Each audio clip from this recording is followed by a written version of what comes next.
Hi friends, welcome to వాణి రుచులు. ఇన్స్టంట్గా ఊతప్పం తయారు చేసుకోవడం. ఇప్పుడు స్టవ్ మీద ప్యాన్ పెట్టి అందులోకి 350 గ్రామ్స్ బొంబాయి రవ్వని యాడ్ చేసుకొని ఇది మీడియం ఫ్లేమ్ మీదనే మనకు అడుగు అంటుకున్న గోల్డ్ కలర్ వచ్చేంత వరకు వేయించుకోండి. ఇలా దోరగా వేయించడం వల్ల మనకి ఊతప్పం టేస్ట్ అనేది చాలా బాగుంటుంది. ఇలా వేయించుకున్న దాన్ని ఒక ప్లేట్లోకి ట్రాన్స్ఫర్ చేసుకోవాలి.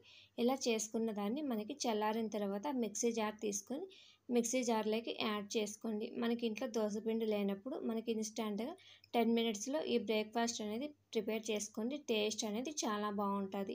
ఇందులోకి 1/3 కప్పు బియ్యం పిండి అలాగే 200 ml పెరుగుని యాడ్ చేసుకొని మనం యాడ్ చేసి పెట్టినటువంటి బియ్యం పిండి, బొంబాయి రవ్వ, పెరుగు మొత్తం కలిసే విధంగా బాగా మిక్స్ చేయాలి. ఒక 2 నిమిషాలు మనం ఈ విధంగా మిక్స్ చేసామంటే కనుక బొంబాయి రవ్వ అనేది పెరుగుని బాగా అబ్జర్వ్ చేసుకొని మనకి గట్టి ముద్దలాగా తయారవుతుంది. ఇలా తయారైన దాంట్లోకి కొద్దిగా వాటర్ని యాడ్ చేసుకొని మనం దోశ బ్యాటర్ లాగా గ్రైండ్ చేసుకోవాలి. ఇలా గ్రైండ్ చేసుకున్న దాన్ని ఒక గిన్నెలోకి ట్రాన్స్ఫర్ చేసుకోండి. మొత్తం కూడా ఇదే విధంగా ప్రిపేర్ చేసుకోవాలి. ఇందులోకి 1 టీ స్పూన్ సాల్ట్ అలాగే 1/2 టీ స్పూన్ వంట సోడాని యాడ్ చేసుకొని మొత్తం గరిటెతోటి కలిసే విధంగా బాగా మిక్స్ చేసుకోండి. ఇలా మిక్స్ చేసుకున్న దాన్ని మనం ఒక 10 మినిట్స్ పక్కన పెట్టుకుంటే చాలండి. మనకి ఊతప్పం అనేది ఈజీగా ప్రిపేర్ చేసుకోవచ్చు. మూత పెట్టి ఒక 10 మినిట్స్ పక్కన పెట్టుకోండి.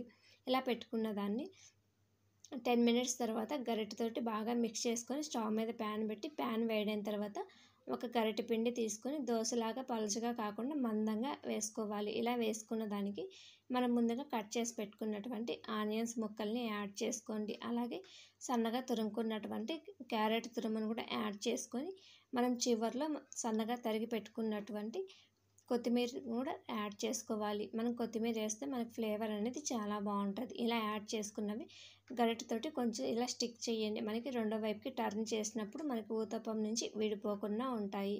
ఇలా స్టిక్ చేసిన దాని మీద ఆయిల్ కొద్దిగా స్ప్రింకిల్ చేసుకోవాలి.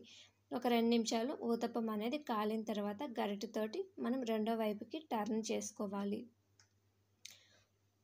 ఈ విధంగా టర్న్ చేస్తే కనుక మనకి ఊతప్పం అనేది ఈ విధంగా గోల్డ్ కలర్లోకి కాలుంటుంది. రెండు వైపులా కూడా గోల్డెన్ బ్రౌన్ కలర్లోకి కాల్చుకోండి. ఈ విధంగా కాల్చుకున్న దాన్ని మనం మరొక వైపుకి టర్న్ చేసి ప్లేట్లోకి ట్రాన్స్ఫర్ చేసుకోవాలి. ఇదే విధంగా మనం ఎన్ని అయితే ప్రిపేర్ చేసుకుంటామో అన్నిటిని కూడా అలానే ప్రిపేర్ చేసుకోవాలి. రెండో ఊతప్పాన్ని కూడా ఇదే విధంగా ప్రిపేర్ చేసుకోండి. ఈ విధంగా ప్రిపేర్ చేసుకున్న వాటిని అన్నిటిని కూడా మనం ఈ మార్నింగ్ టైం హడావిడి లేకుండా ఈజీగా బ్రేక్ఫాస్ట్ ప్రిపేర్ అయిపోతుందండి.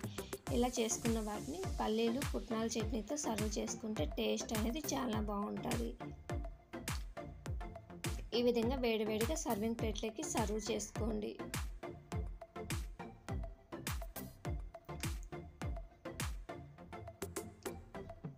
పల్లీలు పుట్నాల చట్నీతోటి మనకి ఈ ఊతప్పం అనేది టేస్ట్ చాలా బాగుంటుంది. ఈ వీడియో కనుక నచ్చినట్లయితే లైక్ చేయండి, షేర్ చేయండి, సబ్స్క్రైబ్ చేయండి. అలాగే మరిన్ని వీడియోల కోసం